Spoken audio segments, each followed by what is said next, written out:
Reconstruction का theoretical part discuss करने के बाद आज हम इसकी प्रैक्टिस करेंगे। So internal reconstruction the practical question. चलिए एक क्वेश्चन है, the following is the summarized balance sheet of XYZ limited as on 31 March 2020। और ये हमें नए फॉर्मेट के अकॉर्डिंगली इंफॉर्मेशन प्रोवाइड की गई है। मुझे पता है कि अब आप एक्सपर्ट हो चुके हैं पुराने फॉर्मेट में भी और पुराने फॉर्मेट से नए फॉर्मेट में। अब नए फॉर्मेट से नए फॉर्मेट का क्वेश्चन जो है हम यहाँ पे सॉल्व करेंगे। तो equity and liabilities well aware हैं आप। शेयर होल्डर्स फंड्स, जिसमें हमारे पास जो शेयर कैपिटल है वो दे रखी है 26 लाख रुपीस की, जिसमें नोट नंबर 1 है। तो नोट नंबर 1 में जो नोट्स टू अकाउंट्स है वो ये देखिए हमारे पास डिटेल्स क्या है। Issued subscribed and paid up capital, उसके बाद है 1,80,000 इक्विटी शेयर्स और ₹10 each fully paid 18 lakh rupees के। 8,000 7.5% preference shares of ₹100 each fully paid, that is also of 8 lakh rupees and total is 26 lakh rupees. तो ये आपके पास जो 26 लाख रुपीस की डिटेल हमारे पास जो नोट्स टू अकाउंट्स में अवेलेबल है। Then reserve and surplus profit and loss account bracket में है। इसका मतलब है कि हमारे पास लॉसेस हैं, नेगेटिव बैलेंस है। Share application money pending allotment nil है यहाँ पे हमारे पास। नॉन करंट लाइबिलिटीज में लॉन्ग टर्म बोरोइंग्स 11% डिवेंचर्स हैं 10 लाख रुपीस के। देन करंट लाइबिलिटीज में हमारे पास short term borrowings loans from director है, that is of 15,000 rupees. Trade payables, that is trade creditors, the value is 6,20,000 rupees. इस तरह से टोटल जो है हमारा इक्विटी एंड लाइबिलिटीज का टोटल है 35,17,000 रुपीज। उसके बाद हमारे पास यहाँ आ जाइए आप एसेट साइड में। एसेट्स में हमारे पास नॉन करंट एसेट्स में फिक्स्ड एसेट्स में हमारे पास जो टेंजिबल एसेट्स में प्लांट एंड मशीनरी 8,50,000 रुपीज की है। फर्नीचर एंड फिटिंग्स 1,60,000 रुपीज के हैं। उसके बाद इंटेंजिबल एसेट्स में हमारे पास patents and copyrights 60,000 rupees, goodwill 35,000 rupees और non current investments at cost that is 65,000 rupees. इस तरह से हमारे पास जो करंट एसेट्स हैं उसमें करंट इन्वेस्टमेंट्स नील हैं। इन्वेंट्रीज स्टॉक 13 लाख रुपीस का है। Trade receivables sundry debtors 12 lakh rupees का है और कैश एंड कैश इक्विवेलेंट्स 1,53,000 है। और ये जो कैश एंड कैश इक्विवेलेंट्स है हमारे पास, ये भी हमारे पास देखिए कैसे अवेलेबल है। इसका भी नोट नंबर 2 है।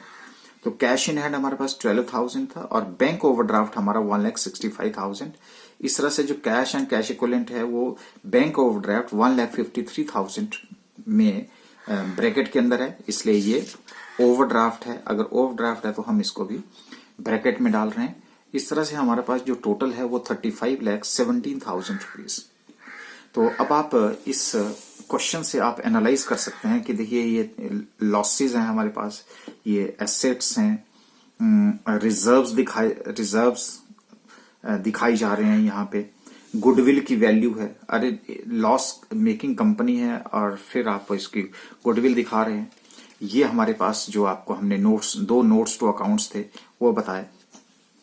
तो this is a loss making company और लॉस मेकिंग कंपनी में अब आपको पता है कि इसको आप प्रॉफिट मेकिंग कंपनी के लिए आपको एक एक्सपर्ट के पास जाना पड़ता है, जिसको हमने आपसे कहा था कि कंसल्टेंट, वो आप भी हो सकते हैं। अब वो स्कीम देगा और वो जो स्कीम है वो आपको इम्प्लीमेंट करनी है और जिसको कि आपने उसकी अकाउंटिंग करके आपको उसको जो बातें उसने स्कीम जो दी रखी होगी उसको आपने अकाउंटिंग में कन्वर्ट करना है, अकाउंटिंग लैंग्वेज में कन्वर्ट करना है, राइट। तो ये अब आपका हमारा क्वेश्चन था और हमें जो क्वेश्चन फॉर्म में मैंने आपको बताया था कि स्कीम जो कंसल्टेंट के द्वारा जो नेगोशिएशंस करेगा वो आपको रेडीमेड अवेलेबल होगा और आपको तो जो कंसल्टेंट का काम है वो आपको क्वेश्चन फॉर्म में आपके पास अवेलेबल किया जाएगा।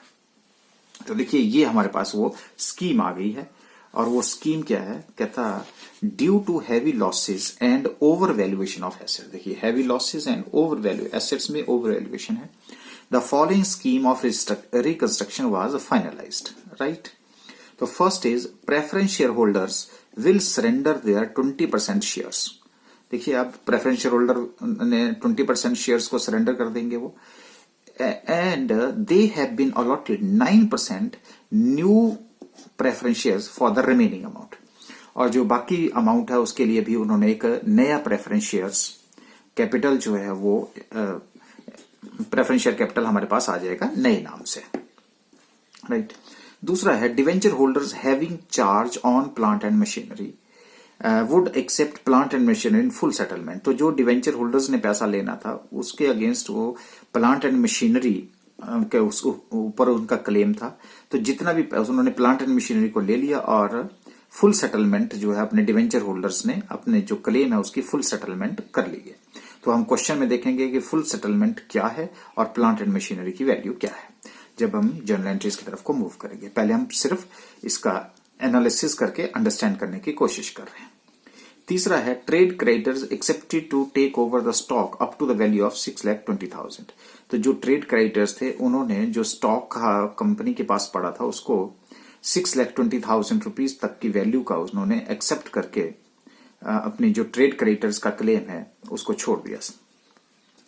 Equity share holders are to accept reduction of ₹4 per share. इसका मतलब है कि हमारे पास यहाँ पे उन्होंने 4 रुपए पर शेयर जो है वो रिड्यूस कर दिया गया। उसके बाद है investments to be valued at market price that is ₹60,000।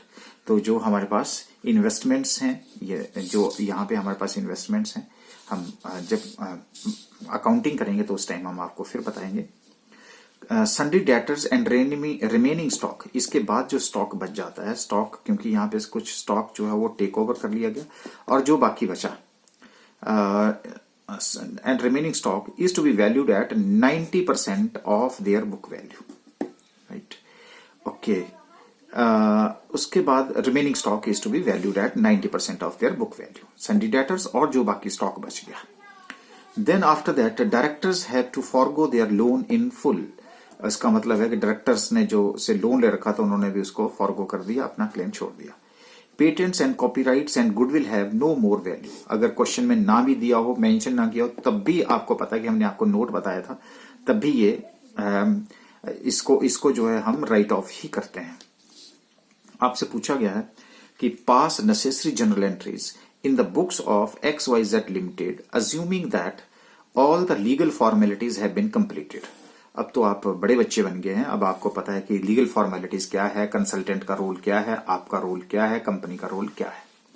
And prepare reconstruction account भी आपको बनाना है, and balance sheet of the company after reduction. तो रिडक्शन के बाद की जो बैलेंस शीट है वो भी हमने अब तैयार करनी है, राइट। तो बहुत सारी बातें जो हैं वो हमारे यहाँ पे दे रखी हैं, उसके साथ ये रिकंस्ट्रक्शन की स्कीम तैयार है। जहां जहां हमें दिक्कत होगी, परेशानी होगी, वो हम इसी से हम दूर करेंगे। और आपको पता है कि हम इसमें कौन सी अप्रोच लगाते हैं जी, अमेरिकन अप्रोच ऑफ अकाउंटिंग लगाते हैं, एज यू नो बेटर, जिसमें हम एसेट्स जब इंक्रीज होती है तो हम डेबिट करते हैं, जब कम होती है तो क्रेडिट करते हैं। लाइबिलिटीज जब हमारे पास डिक्रीज करती हैं तो हम उनको डेबिट करते हैं, जब इंक्रीज करती हैं तो क्रेडिट करते हैं। इनकम्स या रेवेन्यूज जब हम कम होते हैं तो हम उसको डेबिट करते हैं, जब बढ़ते हैं तो उसको हम क्रेडिट करते हैं। उस तरह से एक्सपेंसेस भी जब हमारे इंक्रीज होते हैं तो हम उसको डेबिट करते हैं, और जब उसको कम करते हैं तो क्रेडिट करते हैं। उस तरह से हमारे पास इक्विटी कैपिटल जो है वो जब हमारी कम होती है तो हम उसको डेबिट करते हैं, जब बढ़ती है तो उसको हम क्रेडिट करते हैं। ये अब आपको पता है कि हम अमेरिकन अप्रोच ऑफ अकाउंटिंग ही लगाते हैं, क्योंकि आपको पता है कि हम छोटे बच्चों वाली जो अकाउंटिंग है वो यहाँ पे अप्लाई नहीं होती।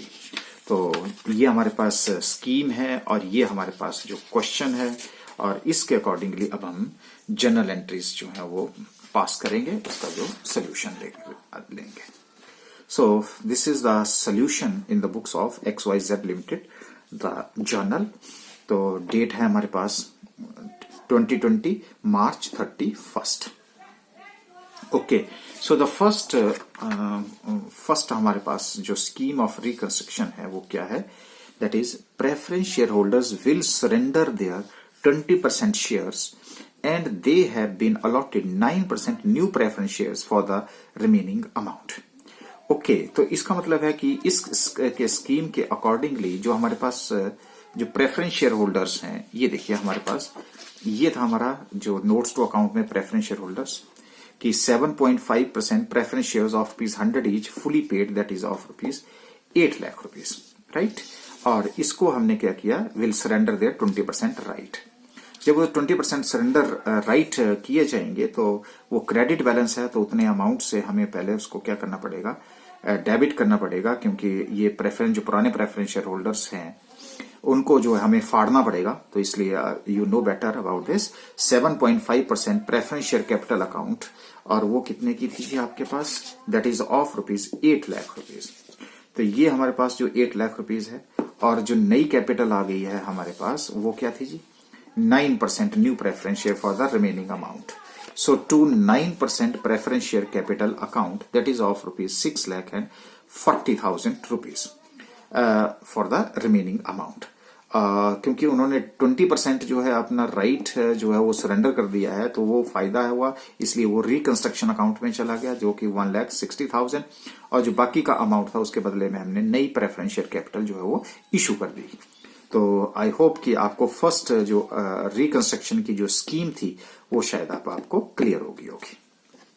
ओके, अब उसके बाद सेकंड स्कीम कह रहा है कि the debenture holders having charge on plant and machinery would accept plant and machinery in full settlement. Okay, तो ये देखिए आप हमारे पास जो डिवेंचर्स हैं 11% जो डिवेंचर्स हैं वो कितने अमाउंट के हैं, ये देखिए 11% डिवेंचर जो है हमारे पास कितने के हैं जी, 10 लाख रुपीज के, राइट।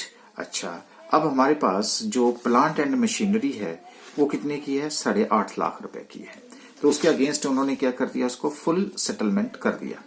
तो अब देखिए 11% डिवेंचर अकाउंट 10 लाख रुपीज की है, प्लांट एंड मशीनरी जो 8,50,000 की है, और बाकी का बैलेंस कहां चला गया, रिकंस्ट्रक्शन अकाउंट में चला गया।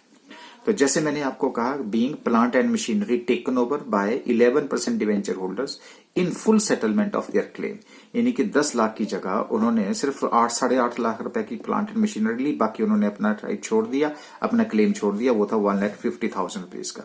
सो the balance amount of claim of debentures holders transfer to reconstruction account, right.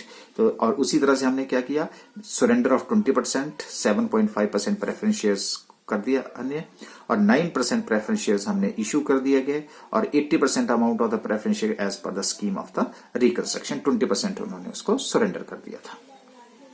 Okay, उसके बाद आज ये स्कीम नंबर 3 में क्या हुआ, trade creditors accepted to take over the stock up to the value of ₹6,20,000, right.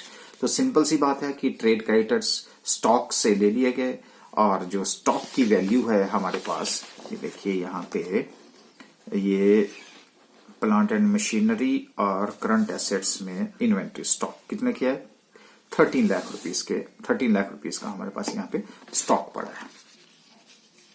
तो ये trade creditors account as you know better उन्होंने टेक ओवर कर लिया है, तो ये इनका क्रेडिट बैलेंस होता है, कम करने के लिए हमें उसको क्या करना पड़ेगा, डेबिट करना पड़ेगा। इसलिए हमने क्या किया, ट्रेड क्रेडिटर्स अकाउंट डेबिट कर दिए टू स्टॉक अकाउंट, स्टॉक हमारा कम हो गया इसलिए इसको हमने क्रेडिट कर दिया, दैट इज ऑफ ₹6,20,000। और नरेशन आपको मैंने लिख दिया, being the stock taken over by the trade creditors as per the scheme of reconstruction. Okay, उसके बाद आ जाइए आप फोर्थ आइटम में, वो क्या कह रहा है, कहता है equity share holders are to accept reduction of ₹4 per share, right. तो इक्विटी शेयर जो है आपके पास कितने के हैं, 1,80,000 के equity shares of ₹10 each fully paid, that is of 18 lakh rupees. Okay, तो रिडक्शन करते हैं। तो पहले हम क्या करेंगे, जो पुराने वाली इक्विटी शेयर कैपिटल है उसको कैंसिल करेंगे, तो that is equity share capital पुराने उससे फेस वैल्यू ₹10, 18 लाख रुपीज से है। लेकिन अब हमारे पास क्या है, उसकी जो फेस वैल्यू है वो ₹6 से रह गई है, लेकिन शेयर्स तो नंबर ऑफ शेयर्स तो 1,80,000 ही रहेंगे। तो so to equity share capital account with ₹6 which is equal to 10,80,000 rupees, और बाकी जो है हमारे पास कहां चला गया, रिकंस्ट्रक्शन अकाउंट में, और to reconstruction account that is of ₹7,20,000 rupees. तो ये हमारे पास हो गया being 1,80,000 equity shares of ₹10 each reduced to 1,80,000 equity share of ₹6 each as per the scheme. तो देखिए शेयर्स जो हैं वो 1,80,000 इंटू 10 थे हमारे पास 18 लाख के। अब क्या हो गया, शेयर्स तो उतने रह गए लेकिन हमारा फेस वैल्यू जो है कम हो गया, जो कि 10,80,000 रुपए का हो गया। और बाकी जो है हमारे पास कहां चला गया, रिकंस्ट्रक्शन अकाउंट में चला गया। ये हमारे पास आ गया था जी फोर्थ। अच्छा, अब आ जाइए हमारे पास जो फिफ्थ पॉइंट है वो है investments to be valued at market price of ₹60,000। Okay, तो अब हम सबसे पहले तो ये देखेंगे कि जो मार्केट प्राइस, जो इन्वेस्टमेंट्स का जो मार्केट प्राइस है वो उसका कितना है। उन्होंने मार्केट प्राइस दे रखा है आपको, सॉरी क्या लिखा है, fifth point investments to valued at ₹60,000। Okay, लेकिन यहां पे इन्वेस्टमेंट्स की जो वैल्यू है वो है non current investment at cost ₹65,000, right. Okay, तो हम अब फिफ्थ आइटम में क्या कर रहे हैं कि इन्वेस्टमेंट्स, क्योंकि 65,000 की कितने में होगी, ₹60,000 में, तो 60,000 का 5,000 रुपए का लॉस हो गया। लॉस को ही हम कहां ले जाएंगे, रिकंस्ट्रक्शन अकाउंट में। इसलिए reconstruction account debit to investment account, की इन्वेस्टमेंट्स की वैल्यू हमारी कम हो गई है, दैट इज बाई ₹5,000, क्योंकि 65,000 minus 60,000 which is equal to ₹5,000। Okay, अब आपके पास स्कीम नंबर 6 में क्या कह रहा है, sundry debtors and remaining stock is to be valued at 90% of their book value, right। तो अब हमारे पास जो sundry debtors दे रखे हैं और जो स्टॉक दे रखा है उसमें सबसे पहले तो हम sundry debtors को लेते हैं। देखिए sundry debtors हमारे पास ये हैं 12 लाख रुपीस के, तो 12 लाख रुपीस का 10% आपने कम कर दिया। उसी तरह से हमारे पास जो sundry debtors 13 lakh rupees minus ₹6,20,000। ये ₹6,20,000 कहां से लिए थे, ये थे जी वो stock, trade creditors account debit to stock, being the stock was taken over by the trade creditor as per the scheme of the reconstruction. तो बाकी का स्टॉक बच गया हमारे पास, तो 13 लाख में से 6,20,000 उन्होंने टेक ओवर कर लिया, कितना बच गया 6,80,000, और 10% से वैल्यू जो है उसकी कम कर दी है हमने, दैट इज ₹68,000, ये लीजिए। और उसके बाद जो स्टॉक था हमारा वो 12 लाख रुपीस का था, क्योंकि 90% वैल्यूड एट 90%, तो 10% से कम हो गया, तो 10% से कम हुआ तो इसका मतलब है 10% ऑफ 12 लाख रुपीज 1,20,000, ये लिखो 1,20,000। इस तरह से हमारे पास रिकंस्ट्रक्शन अकाउंट डेबिट हो गया, सन्डी डेटर्स भी कम हो गए और स्टॉक भी कम हो गया। तो जब एसेट्स जो हैं, एसेट्स जब हमारी कम होती हैं तो हम क्या करते हैं, उनको क्रेडिट कर देते हैं। ये देखिए डिक्रीज। ओके, तो इस तरह से टोटल हमारा 1,88,000 हो गया। अच्छा, उसके बाद आप आ गई हमारी स्कीम नंबर 7। स्कीम नंबर 7 की हमसे जो एंट्री है वो हमने पिछले पेज में कर दी है, वो मैं आपको बता देता हूं। ये देखिए 7th जो है हमारा, वो कह रहा है directors have to forgo their loan in full. लो जी, डायरेक्टर ने अपना लोन फॉरगो कर दिया, तो लोन खत्म कर दिया हमने उसका। क्रेडिट बैलेंस होता है, हम उसको कम करने के लिए हमने क्या किया, डेबिट कर दिया। तो loan from directors account debit to reconstruction account 15,000 rupees. अब आप बोलेंगे ये लोन कहाँ मिलेगा, ये देखिए आपका जो लोन है हमारे पास शेयर कैपिटल, ये short term borrowing loan from director लिखा है जी 15,000 रुपीज का, तो इसलिए हमने ये 15,000 का लोन भी जो है हमने वेव ऑफ कर दिया डायरेक्टर के द्वारा, हमें फायदा हो गया। ओके, अच्छा जी, अब हमारे पास आ जाता है स्कीम का 8th पॉइंट। कहता है patents and copyrights and goodwill have no more values. अगर ना भी दी होती तो भी हम नहीं लेते। तो रिकंस्ट्रक्शन अकाउंट डेबिट टू, अब देखिए यहां पे हमारे पास जो प्रॉफिट एंड लॉस अकाउंट है, ये आपके पास जो प्रॉफिट एंड लॉस, ये देखिए कितने का जी 7,18,000। लो जी 7,18,000। गुडविल की वैल्यू जो है वो भी देख लीजिए आप, गुडविल की वैल्यू 35,000। लो जी 35,000। पेटेंट एंड कॉपीराइट्स जो है हमारे पास कितने के हैं 60,000। ये लो जी 60,000 रुपीज। इस तरह से क्या है कि हमारे पास ये reconstruction account debit to profit and so all intangible assets and losses are written off, और टोटल हमारे पास 8,13,000 रुपीज हो गया। अच्छा, अब हमारे पास जो जर्नल एंट्रीज आ गई, तो जर्नल एंट्री के बाद हमने उसको कैपिटलाइज करना है, और कैपिटलाइज करने के लिए हमें क्या बनाना पड़ेगा जी, रिकंस्ट्रक्शन अकाउंट बनाना पड़ेगा। तो जब हम रिकंस्ट्रक्शन अकाउंट बना रहे हैं तो ये देखिए, अब हमारे पास हमने कुछ नहीं किया, पोस्टिंग करी है। ये देखिए, रिकंस्ट्रक्शन अकाउंट को हमने क्रेडिट किया है, तो हमने भी 1,60,000 से क्रेडिट कर दिया। रिकंस्ट्रक्शन अकाउंट को हमने 1,50,000 से क्रेडिट किया, ये लो जी, ये भी हमने इसको 1,50,000 से क्रेडिट कर दिया।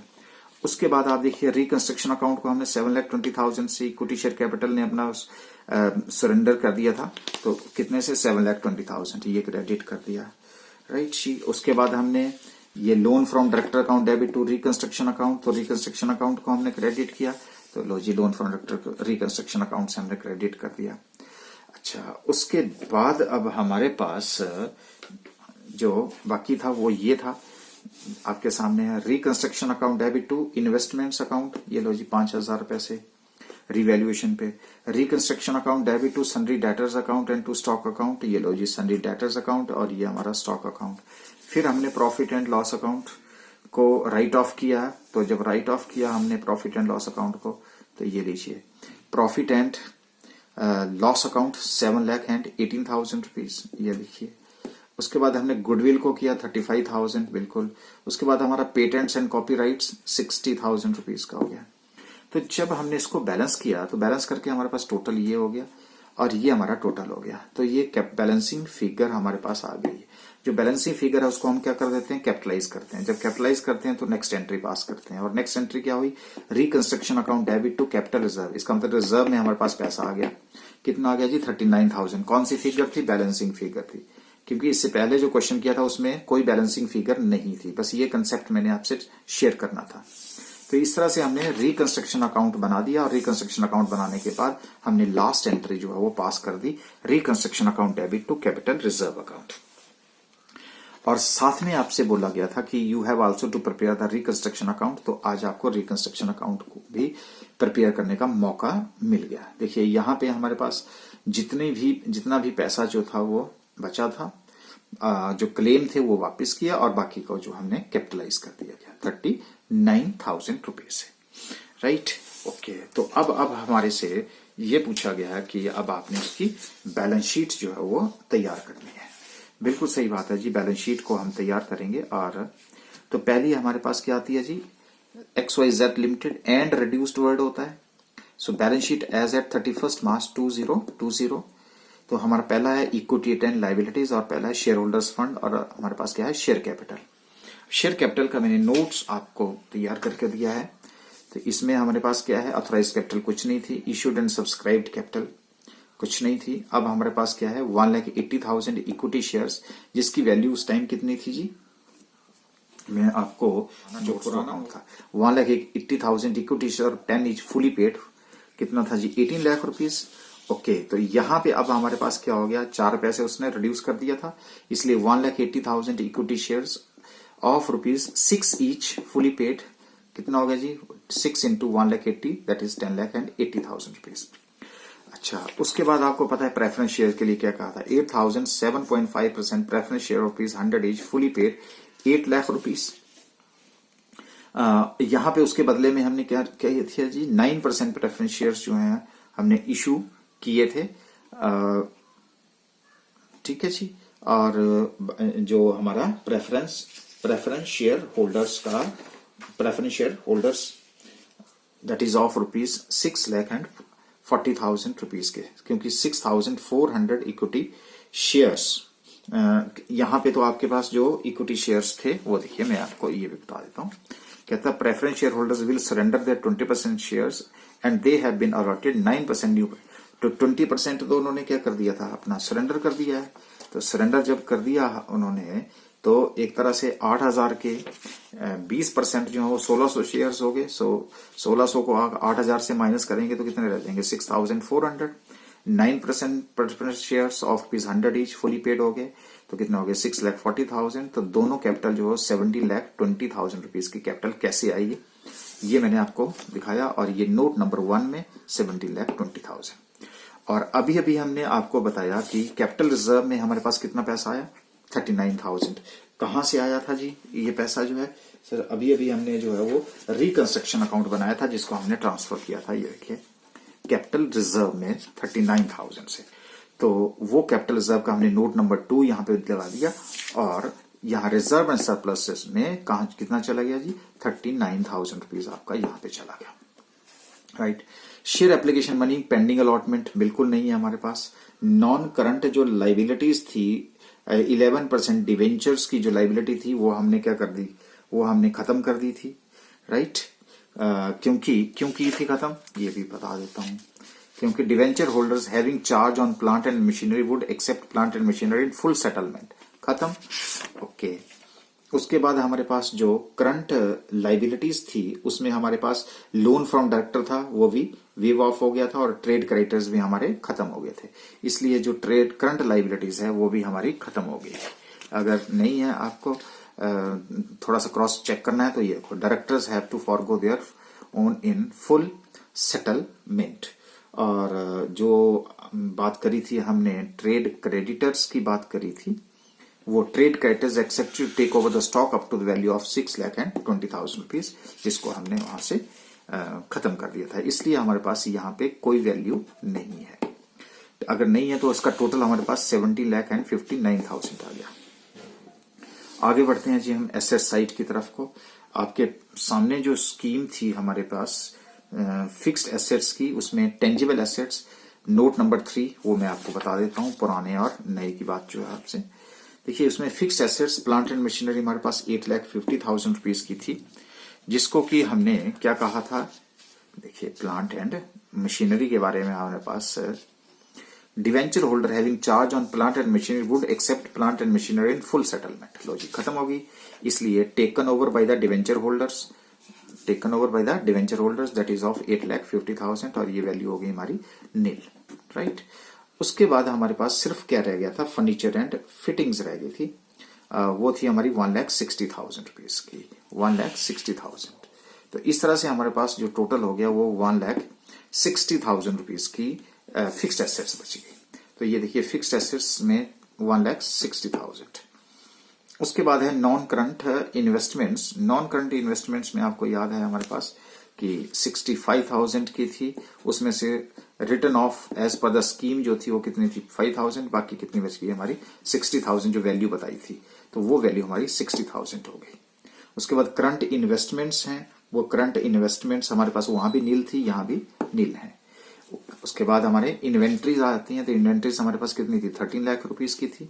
Less taken over by the trade creditors, अभी आप सामने 6,20,000, इसलिए अब इन्वेंट्री मेरे पास बच गई 6,80,000 की, लेकिन उसमें से हमने रिटर्न ऑफ की थी 10% as per the scheme which is equal to 68,000, तो इस तरह से रह गई हमारे पास 6,12,000 रुपीज। तो ये ट्रेड रिसीवेबल्स हमारे पास 6,12,000 रुपीज के थे। उसके बाद हमारे पास ट्रेड रिसीवेबल, याद होगा आपको, ट्रेड रिसीवेबल 12 लाख रुपीज के थे। उसकी जो वैल्यू थी उसने कहा था कि वो 10% से जो है 90% की वैल्यूड होगी। ये देखिए sundry debtors and remaining stock is to be valued at 90% of their book value. इसका मतलब 10% जो है हमारा प्रोविजन फॉर बैड डेट्स 1,20,000, ये वैल्यू रह गई हमारी 10,80,000 और ये 10,80,000 रुपीज ये दे दिया। अच्छा, उसके बाद हमारा पास था कैश एंड कैश इक्विवेलेंट्स। तो जो कैश एंड कैश इक्विवेलेंट्स था वो आपको हमने वहां पे पुराने नोट्स में भी बताया था। ये उठा देता हूं यहां से, ये देखिए 12,000 के थे, लेकिन बैंक ड्राफ्ट था 1,60,000 था और ये था हमारा 1,53,000। तो वही हमारा 1,53,000 का ओवरड्राफ्ट यहाँ पे। इसका भी हमने जब टोटल किया तो टोटल जो है वो मिला 17,59,000 रुपीज। इस तरह से क्या है कि ये हमारी जो एक बैलेंस शीट थी, एक रिड्यूस्ड बैलेंस शीट, वो तैयार हो गई और उसके ये हमारे पास जो है वो नोट्स टू अकाउंट्स बन गए। ये शेयर कैपिटल, ये कैपिटल रिजर्व, ये फिक्स्ड एसेट्स, ये हमारी नॉन करंट इन्वेस्टमेंट्स, ये इन्वेंट्रीज और ये हमारे ट्रेड रिसीवेबल। इस तरह से हमारे पास 10,20,000 रुपीज और ये हमारे पास जो है वो 17,59,000 रुपीज की टोटल हो गया हमारा बैलेंस शीट्स का जो टोटल था। तो अब हमारे पास जो हमसे पूछा गया था वो ये था कि pass necessary journal entries in the books of XYZ Limited, assuming that all the formality have been completed, हमने डिस्कस कर ली.